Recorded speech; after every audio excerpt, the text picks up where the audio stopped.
Hey guys, welcome back to the channel for another Dell 3880 upgrade video. If this is your first visit to the channel, this is the cheapest new Dell desktop I could buy for 2021. And my goal here is to upgrade everything in the system and do a couple other little fun videos along the way, at least as much as makes sense. And maybe further, we'll see how some things go. There's a playlist for this thing which I will link right up there and down in the description for you so you can get all caught up on all the happenings if you would like. The topic of today's video is going to be how to connect dual monitors to one of these things with Intel graphics. And the reason I think that could be an issue for some folks is because of this guy right here.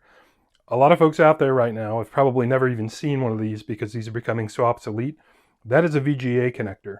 This is the HDMI connector that everybody's pretty familiar with. I suspect this will become an issue for some folks because I think most people are probably not buying actual monitors for their computers.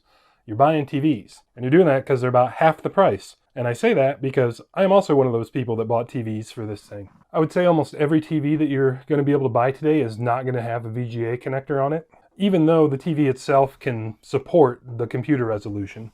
It's just kind of an illustration piece. This is the back of my pretty elderly at this point 24-inch Asus flat screen monitor, and it does support HDMI, DVI, VGA, all through different inputs on it. And it's fair to say if you're actually trying to buy a monitor like this, an actual monitor, that you're probably going to end up with a VGA port on it, especially if you hunt for one that still does have VGA. But in TVs, it's pretty much extinct. So what you are going to need is a way to turn one of these into one of these. And that is what I've got right here. This little converter box plugs into the VGA port and shoots out an HDMI for you, and it runs off of USB power.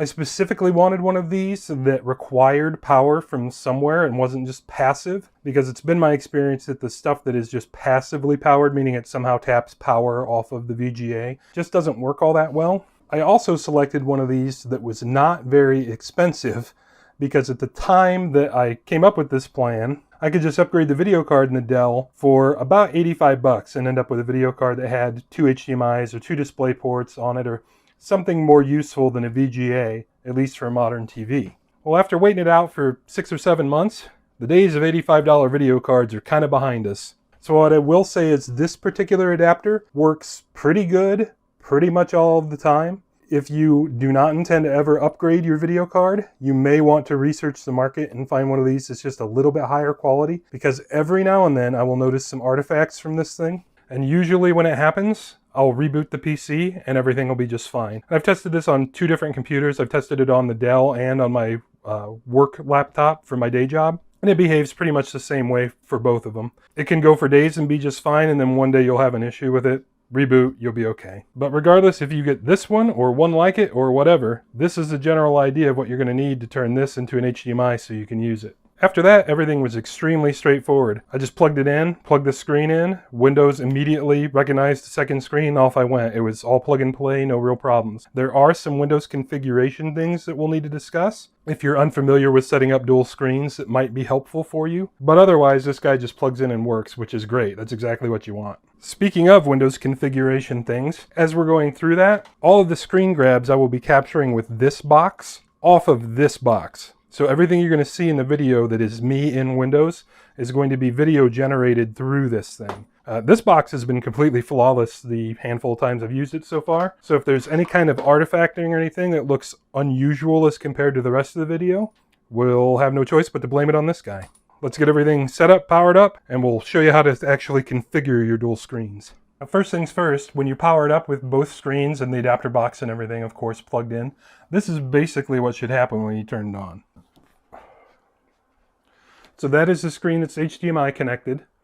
So it comes up pretty much immediately. The other one is on my VGA, and it should pop up on its own here in just a moment.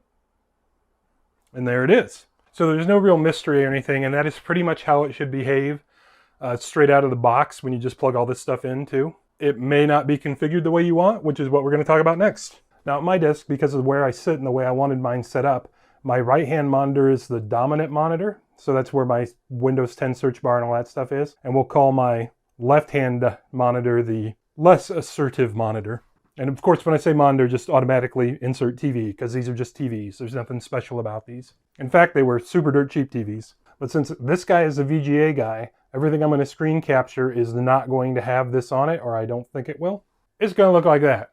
So here we are on either screen. just right click and go to display settings. On your dominant screen, so on mine, that's my right hand one, which is not the one you're watching now, so I have to take my mouse over here and grab it and I'll drag her on over.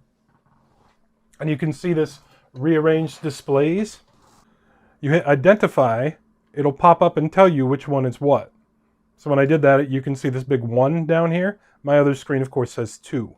You hit detect if you have problems. It didn't detect another's display because I only have 2 connected. And this is where you can do things like move them around. And by the way, if you do that, it will actually move one screen up from the other one. So there I've got them all wacky, and I've told it to apply. If you watch my cursor, so now you see my cursor up here. If I move it over, it pops up the screen like halfway down. So yeah, if these are off just a little bit, like even that much, it'll mess you up. So make sure that they're both like so. And I should also mention you can completely drag these to change the order of them too. So if your physical environment doesn't match your digital environment here, you can make 2 be the quote-unquote first one, or the left one be on the right. You can make 1 go under 2 if you want, and 1 go over 2 if you want, and all of those things. So for me, this is just how I happen to set it up, and I am pedantic enough that I wanted my leftmost monitor to actually be number 1. So you do you, it doesn't really matter, but you should be aware that you can do more than just this right here. You can also do that if you need to. Then there are other fun settings down here too. I'm not really sure what the nightlight settings do. Yeah, you can look into that on your own. You can adjust all your HDR settings and all that stuff, which if you're buying a $15 video adapter, you probably don't have HDR compatible screens, but maybe. But what's neat here is it actually sees the VGA adapter right there, and then it identifies the other screen as just the TV model number. And it knows there's no HDR or anything else fancy. The next thing you can change is scaling and layout. So I have my screen set at 125%, and this varies by screen. So right now I've got screen 2 selected, which is the one you can't see. So if I select screen 1, it is also set at 125%. If I alter that, let's go to 175, you can see everything just got bigger, but it does not make everything bigger on both screens. I think there you'll be able to see an illustration where the taskbar is still the 125% zoom on the right screen, and over here on lefty, it's quite a bit bigger. Make sure that you know that that adjusts independently if you want to adjust it. I'm going to put mine back at 125 because that's where I like it. If you did want to adjust the second screen, you just make sure you select 2. And that goes for, I think, all these settings. Make sure you're on whichever screen you actually want to adjust. Down here, you can change your resolution. Highly recommend you don't. What you're seeing right now is 1080i, so HD resolution.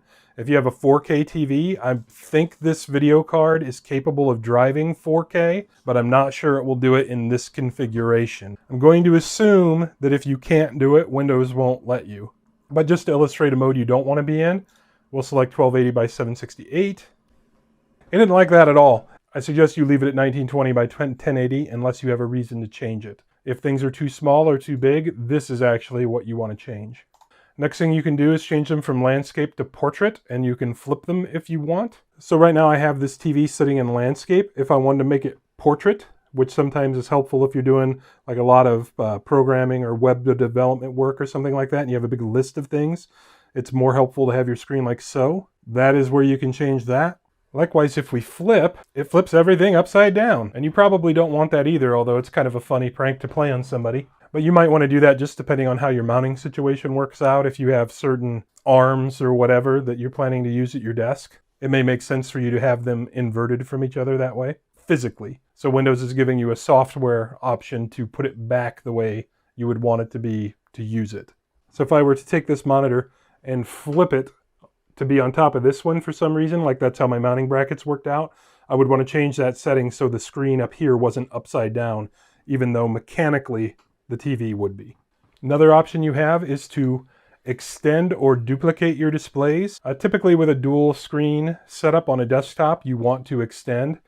If you want to duplicate them, that just means you'll get the same thing on both screens. So if I hit that, this is now my screen 1, quote unquote. I don't want that. But if for some reason you did, that is a setting you would use. Like sometimes maybe if you have like a lectern or something and you want to have a small screen for a presenter to read from and then duplicate off to a projector, that would be the setting to use. Show only on 1 and only on 2 are what they sound like. Basically, it's a software defeat for your dual monitors. So if you want to show only on 1, but you don't want to actually unplug your screens, that is what you select. If you were to want only on 2 and you don't want to physically unplug it, just select it and monitor 1 shuts off. Another thing that's important to pay attention to is to make 1 your primary display. So what I keep calling the dominant display is what Windows calls the primary display. We're recording display 1, which, as you can see, there's no search bar down here, so it's not my primary display. And the checkbox for that is right here, or main display. So up here, if I select monitor 2, you'll see that the checkbox is selected. And since it is selected, I can't select it again, so it's grayed out. So I select 1, now I can select it, and that search box will show up down here. I don't want that, so I will put it back the way I had it, with monitor 2 being my primary. These other settings are things you can worry about if you want to, but you don't really need to. As far as just for the purposes of connecting and configuring dual monitors, this is pretty much all you need to know, or at least pretty much all I think you need to know. And if this is something you want to do to your own Dell for just a couple of dollars, hey, it's really not that hard to do. So during post-production processing, I noticed that the capture device is giving the image just a little bit more grain than is truly fair. So what you're seeing right now is our main man, Saddington, on the day I found him, out in the wild, my rescue animal, on the screen that is running through the VGA converter. And in a moment, I'm going to switch the capture device over to the HDMI only screen, so there will not be a converter. And here we are on the direct HDMI capture. And to my eye sitting here, they look pretty much indistinguishable. But I'll see if I can get a split screen kind of thing going so we can check it out. And there you'll see VGA on the left, HDMI on the right, and we've got the split screen pretty much right through Saddington's beak. And this is video rolling. It's the same clip a couple times, but it's not a still picture. You are actually seeing video. The next comparison, I fade them in and out, and you can check out a little bit of brightness and color shift, but it's very, very good in my opinion. And there you have it, dual screens with your Intel Graphics Dell 3880. I do think if this is something you're serious about wanting to do in the long term and that you do very intensive work, that it probably is worth it to you to eventually update the graphics card, which is something I still do and intend to do. I'm just trying to wait for market prices to settle back out right now. As of the date of this recording in late May of 2021. 99% of the time, these two screens are completely indistinguishable from each other through that adapter, but that 1% will just kind of annoy you. If you are doing something like you want to do homework and then watch a YouTube video at the same time or have a music player or something on each screen, the slight artifacts that occasionally will happen through that adapter will not bother you. But if you're doing something where you're really focused on what you're looking at, you might find it a little bit bothersome. But for what I paid, I'm completely happy with my particular adapter. I also have not tried more than the sample size of the one I bought, so maybe there's just a little minor glitch in mine or something. Anyway, I will link the one that I have demonstrated to you down in the description, and I may try and find something that is right now in between the price of a replacement video card and the one I bought, just to sort of try and fill that gap if you're somebody in the middle and maybe you want something that could potentially have just a little bit better performance. And to tell the absolute truth, I'm talking about the adapter a lot worse than it truly is. I just don't want someone to buy one and then be disappointed if they have a very small problem with it, because it's not perfect, but it also did not cost very much. Anyway, guys, hope you found that helpful. And as always, I appreciate you stopping in for this video. We'll catch you on the next one. I'm Max, that's Saddington Bear, and we make videos like this all the time. Here are a couple links to some other videos we've made, and we really appreciate you guys stopping in.